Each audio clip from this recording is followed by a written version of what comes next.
Time Warner Cable is pleased to be an underwriting sponsor for Carolina Week. Coming up on the March 19th edition of Carolina Week. I'm Carla Babb. Coming up, I'll show you the university's celebration of Eve Carson's life. An upcoming play examines the death penalty. We'll look at the author's 20-year fight against capital punishment. In sports, the softball team took a trip to Hawaii and played hard in more than one way. Weathercaster Katie Costa will have your Carolina Week 4-day forecast. All that and a musical tribute to someone we all miss. Carolina Week starts right now.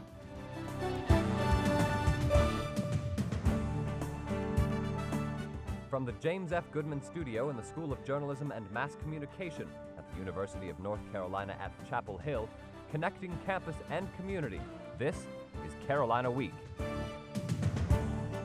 Hello and welcome to the March 19th edition of Carolina Week. I'm Sarah Huffman. And I'm Adam Rue. Thank you for joining us. How do you adequately say goodbye to someone who is so important to the life of this university? Reporter Carla Babb was at the Smith Center for our final goodbye to murdered student body president Eve Carson.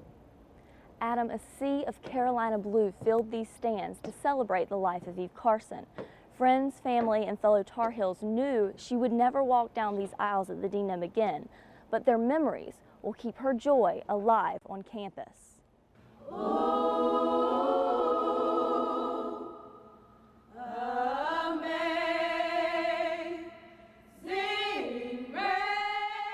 Today, we are still in mourning, but we want to celebrate this special person that we knew and loved. She embodied the values of Carolina, which include fairness, justice, and tolerance. Because she inspired us, she fostered consensus and collaboration, she coached, she encouraged, she defended, she challenged, and she made us all better than we were.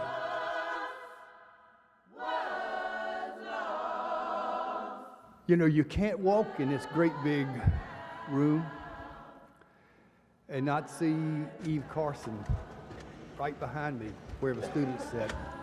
Late night dancer, motivator, friend, confidant, intimidating wide receiver on team friendship and flag football, streaker, rollerblader, driven and excited, listener, and leader. I felt comfortable and loved around Eve because she was authentic in every possible way. I think if we can answer yes, Eve would like this, I believe our chances of doing the right thing are much better, and the memory of Eve, our beloved Eve, will last forever. We honor Eve by being the university that she loved when she talked about the Carolina way. Eve touched people in every part of the Carolina family. Students, faculty. Eve Carson was the reason we came to work on March 4th, and Eve Carson will be the reason we will come to work on March 19th. It's we, the students, who empower each other to pursue our goals. And I hope you realize that Eve not only believed in students' causes, but more importantly, she believed in the people behind those causes. From this point forward, we must speak loudly and act boldly. Eve's mantle has been passed to us. UNC has established a memorial to honor Eve's time here on campus. Carla, how can we donate? Well, you can actually donate online. You can go to the link on our website, www.carolinaweek.org. All right, Carla Babb from the Dean Dome, thank you very much. Carolina students are continuing to remember Eve in other ways as well. The community has set up a makeshift memorial in the quad, where people have laid dozens of bouquets of flowers during the past 2 weeks. The flag on campus flew at half-staff last week, and people can write memories of Eve on the wooden cubes outside the Campus Y. Many people say they'll always remember Eve when they walk through Polk Place. Carson's murder has touched students at our rival schools too. Tuesday, folks at NC State held a memorial just hours before Carson's service here in Chapel Hill. It's a scene that's rare in Raleigh. students wearing Carolina blue. And you really don't see that color on our campus ever. NC State senior class president Zach Adams organized the show of support. We really wanted to come up with some way that NC State could show that she had support outside of Chapel Hill. He met Carson once and says she made an immediate impact. Before I knew that she was a Moorhead Scholar, got all the missions that she has done in various countries, student body president. Before all that, I could already tell that she was going to make a difference. State students also contributed money to Carson's Memorial Fund. We're trying to raise $1,000 at least to present to Eve's family and to UNC Chapel Hill, and I think that we'll meet that goal today. Student Senator Carrie Chase is in charge of the fundraiser. Eve was definitely the kind of person I aspired to be and that I think many people here aspire to be. And she says now what draws us together is much more important than what separates us. So far, we haven't heard exactly how much money NC State students raised for Carson's Memorial Fund. The UNC Police Department is using a new mobile command center this semester to improve campus safety. The command center might look a bit familiar to you, and that's because it used to be one of the campus P2P buses. But now the bus is stocked with cutting-edge communication technology. In an emergency situation, the bus can help campus police conduct their operations from almost anywhere. The transformation cost nearly $200,000, but DPS spokesman Randy Young says it's a good investment because the command center's presence will help ease students' concerns. It also addresses the fear of crime and the level of perceived security here on campus, and sometimes that goes a long way towards keeping our campus operable. DPS has already used the mobile command center at large campus events. You might have seen it out on Franklin Street after the Duke game. After Eve Carson's murder, many of you are now considering your own safety on campus. Reporter Catherine Cannon tells us what else UNC is doing to keep our campus safe. To some students, safety on campus isn't an issue. I've never seen anything unsafe on campus. There's usually a lot of campus police around, so I've always felt safe. But the UNC Department of Public Safety wants students to make their personal safety a top priority. Today, DPS launched its new safety awareness campaign, Alert Carolina. In addition to these posters now found on campus, the campaign also includes the new siren system. Chief of UNC Police, Jeff McCracken, has been working hard to promote all of these new safety elements. And another big piece of the campaign is really an effort to get people to sign up their cell phone numbers so they can participate in the texting system. However, lots of students haven't registered their cell phone numbers. Obviously, we would like more.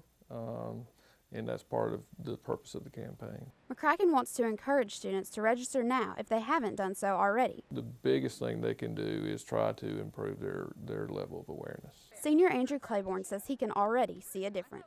I feel like they are more alert now too, and everybody on campus is after everything. Officials hope with the new measure, students will be even more prepared and feel more safe on campus. In Chapel Hill, I'm Catherine Cannon, Carolina Week. Officials were supposed to test the new siren system today, but they've postponed it until March 26th. Our region is known for its contributions to science. Coming up, we'll show you some local researchers are working to cure a tropical disease.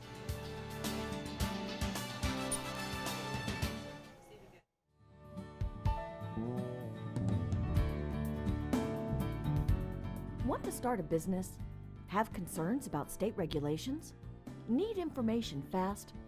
Don't fret, the North Carolina Business Service Center is here for you. When you've got questions about business, we've got the answers that mean business. Pick up the phone and dial the Business Service Center. Call 1-800-228-8443. 428 Essex, Polyp on the premises. 220, we're on it. Let's roll. In there. Yeah, we'll handle this, man.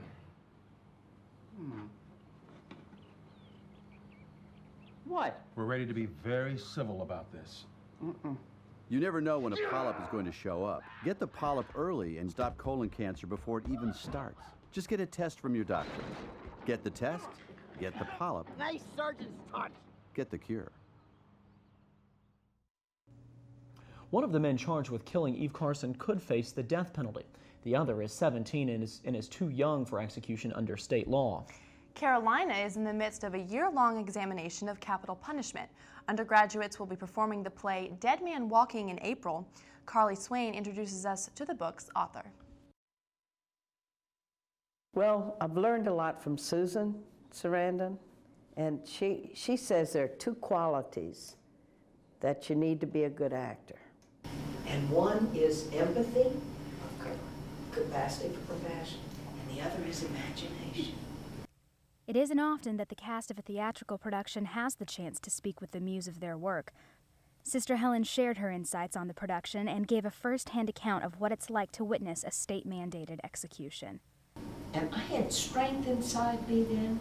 I'd never seen anything like this before, or been in this horror show where the protocol is all so polite and the tiles are polished and the coffee pots percolate.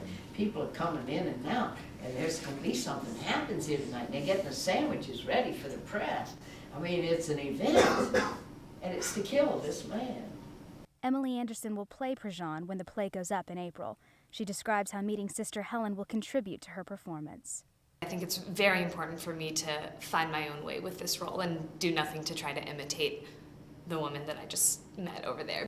And the woman she just met is excited about UNC's production through such a powerful venue. When it's a live, 98.6 temperature human being on that stage, who's going to bring you there? There is just there's no excuse, no substitute for something like that. In Chapel Hill, I'm Carly Swain, Carolina Week. Carolina Week will have a behind-the-scenes look at rehearsals for the show later this month. The war in Iraq is nearing its 5th anniversary, and some Carolina students are taking their message of protest to the pit. Colorful banners, animated dances, and several speakers all had the same message: end the Iraq war now. Members of different organizations invited the student body to join them in protest against what they call the U.S. occupation of Iraq. From the pit, the demonstration turned into a march around campus. Counter-protester Tony Stevenson defends the right to protest, but he says such demonstrations put U.S. troops in danger. A Harvard study just came out showing that times of increased vocalization against the war increase insurgent attacks. It goes with common sense, but it's been empirically proven now as well. Today's protest on campus parallels Barack Obama's speech in Fayetteville, during which Obama said he'd end the Iraq war if he were elected president. Each year, 100 million people worldwide contract dengue fever, a tropical disease that can sometimes be fatal. But scientists in North Carolina are working on ways to fight the disease. Carolina Week health reporter Sandra Chung has more. Mosquitoes like these in this North Carolina State University lab can transmit the dengue virus. These mosquitoes live in tropical and subtropical areas in Africa, Southeast Asia, the Western Pacific, and Central and South America. At the Carolina Vaccine Institute, immunologist Laura White is testing one of several experimental dengue vaccines. Dengue is already causing epidemics in Hawaii and Puerto Rico, and there is dengue transmission in the Texas-Mexico border. So, it's knocking the door in the continental U.S. Dengue fever can have no symptoms, or the virus can cause fever, headaches, joint pain, and nausea.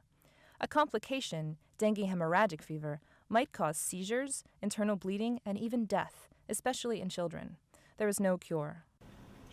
Immunology graduate student Chris Brook has studied the dengue virus. It's a pretty significant public health threat, and it's also an extremely interesting virus, and that very little is known about how it actually makes people sick. We know a lot more about how mosquitoes spread dengue. The dengue virus is spread by mosquitoes like these, the yellow fever mosquito. If I were infected with the dengue virus, these mosquitoes would pick up the virus by feeding on me. The virus could then multiply inside the mosquitoes and be transmitted to the next person these mosquitoes bite. North Carolina State University entomologist Charles Apperson studies mosquitoes that spread dengue virus. It's difficult to develop a vaccine that's going to be stable and long-lasting.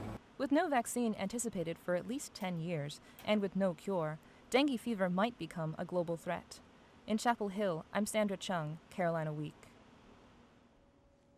If you travel to an area with an active dengue outbreak, you are advised to wear insect repellent on any exposed skin during daytime hours. This is because mosquitoes that spread dengue are active during the day, not at night like mosquitoes here. Nearly 1,000 North Carolinians are enjoying better dental health following a spring break workshop. At Dental Access Days, or DAD, students performed various tasks such as dental fillings and extractions, dental cleanings, and oral hygiene education sessions for patients who aren't able to pay for dental work. Dental school officials say this is a good way for students to learn the importance of giving back to the community. If you're still battling a few stubborn pounds, the Top of Lenoir will offer a new strategy next week for patrons trying to win the war against fat.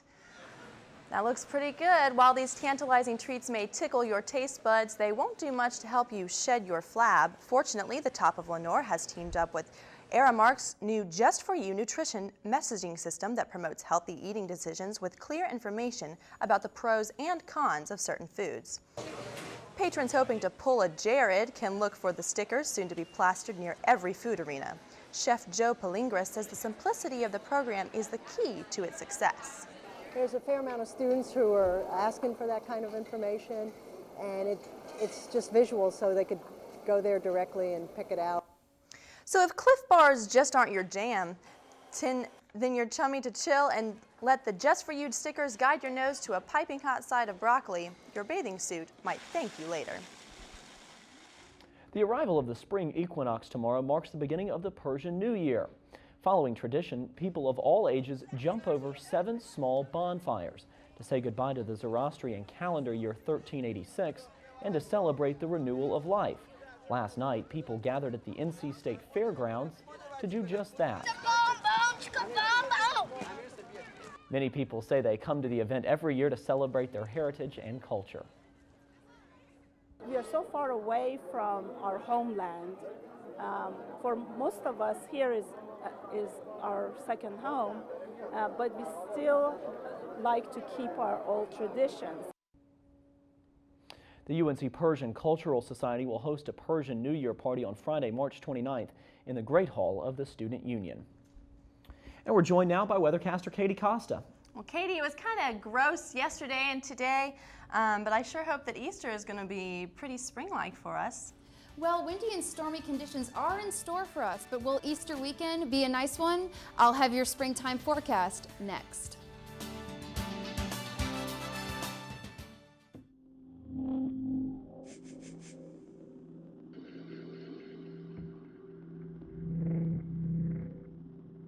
Almost half of all parents who suspect their child has a problem learning wait a year or more before getting them help. Why? When there's so much they could be achieving. Kids with learning disabilities are smart. They just learn differently. Call or visit us on the web now.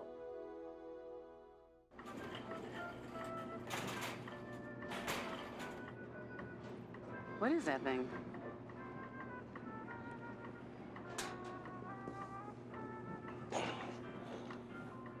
Looks like somebody's double chin. Must have lost it snacking on fruits and vegetables. Somebody's gonna trip on that.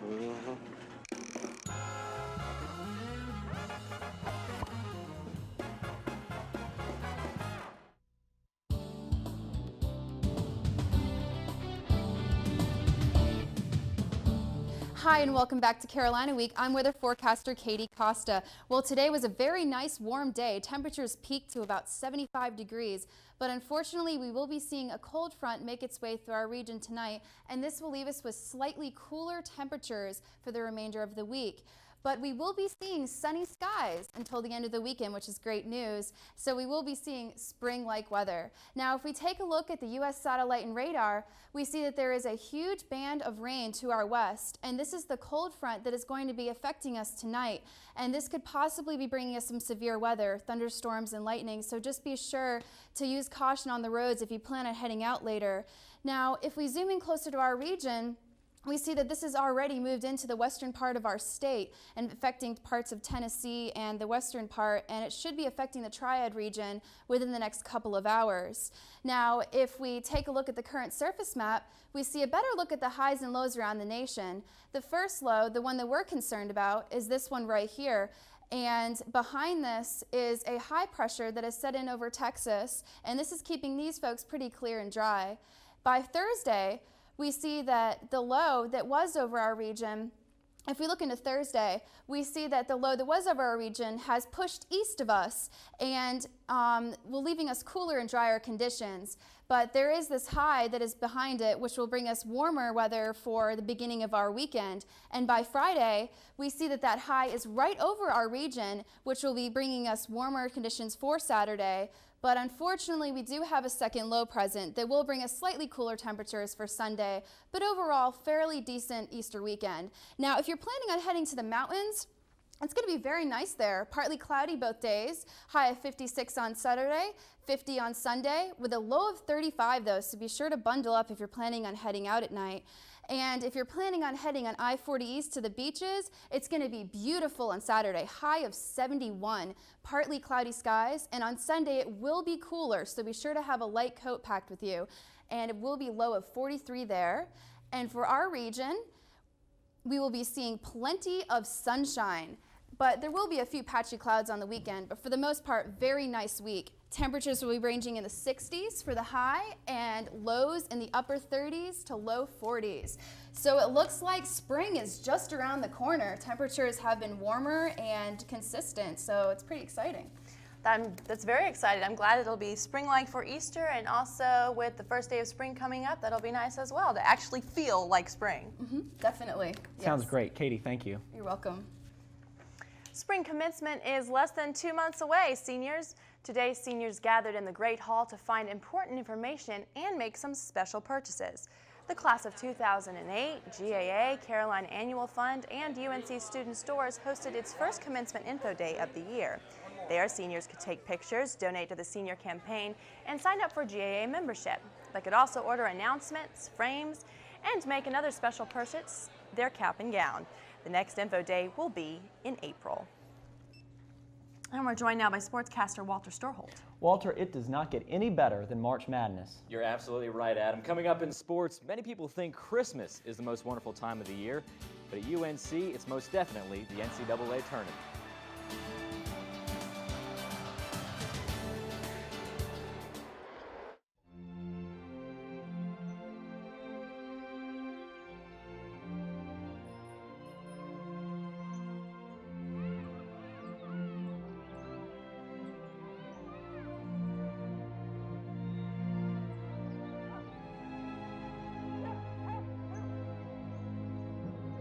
Racial steering is illegal. If you think you've been a victim, call the National Fair Housing Alliance. We'll respond within 24 hours and help you take action.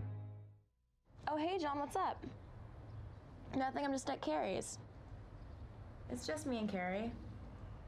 John, it's just Carrie. I'm hanging out with my friend. I'm not doing anything wrong, John. John? What'd he say this time? He's just stressed. It's not okay for him to treat you like that, Jess. Speak up. Just because it isn't physical doesn't mean it's not abuse.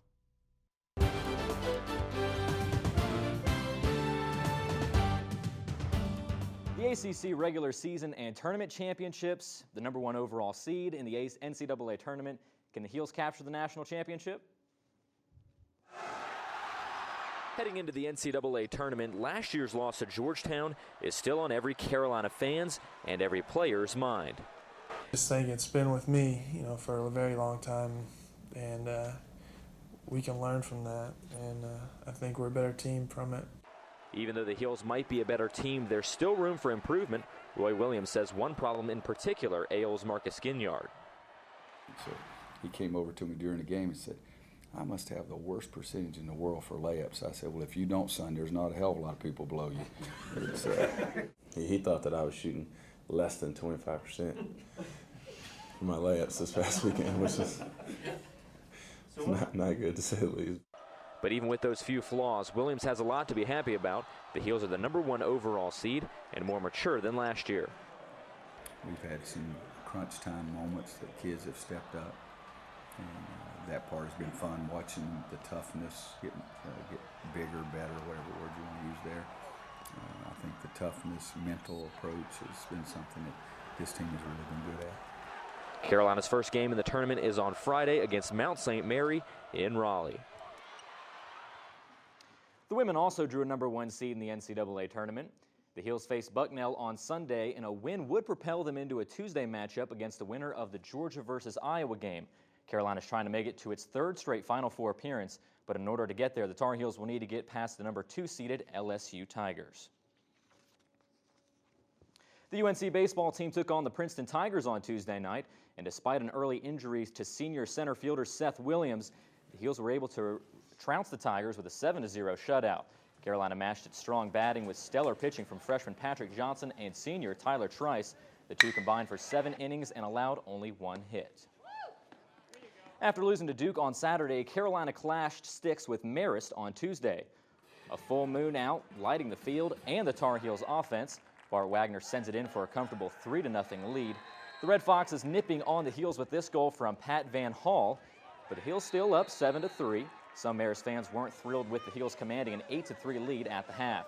And after this Ben Hunt goal, it's smooth sailing for the Heels as they take it 12-3. Hunt says the team came in a little more driven than usual. We were definitely motivated after the Duke game.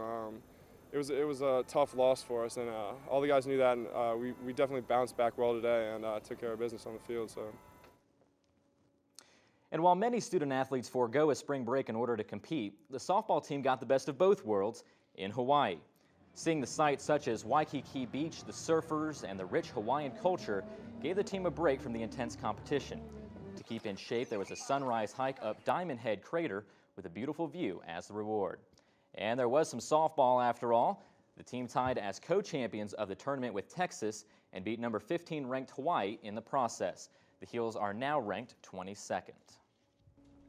Adam, it'd be very nice to take a trip to Hawaii and get to play a little sports. Sounds like the life to me. Yeah, it must be nice. Maybe I should go out for the softball team. Yeah, good idea.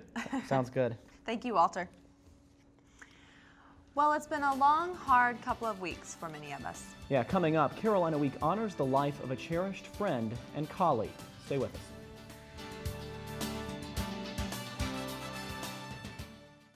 North Carolina is where the wonders never cease. It's where visitors and residents alike can be touched by these things and always remember the embrace of clouds around a mountain peak, sparkling water forever in a hurry, a bridge less traveled, an enchanted wetland forest, and the place where the sun meets the sea.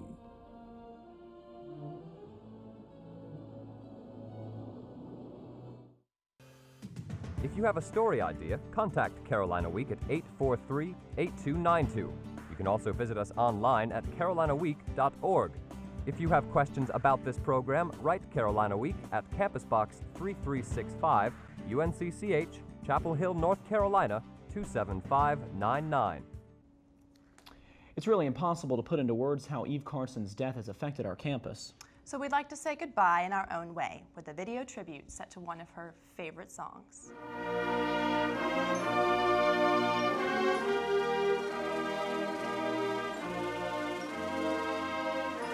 This year has been a blessing. It has been incredible. I've met so many amazing people. I've gotten to work with so many classmates. I've loved this year and I feel so fortunate for it.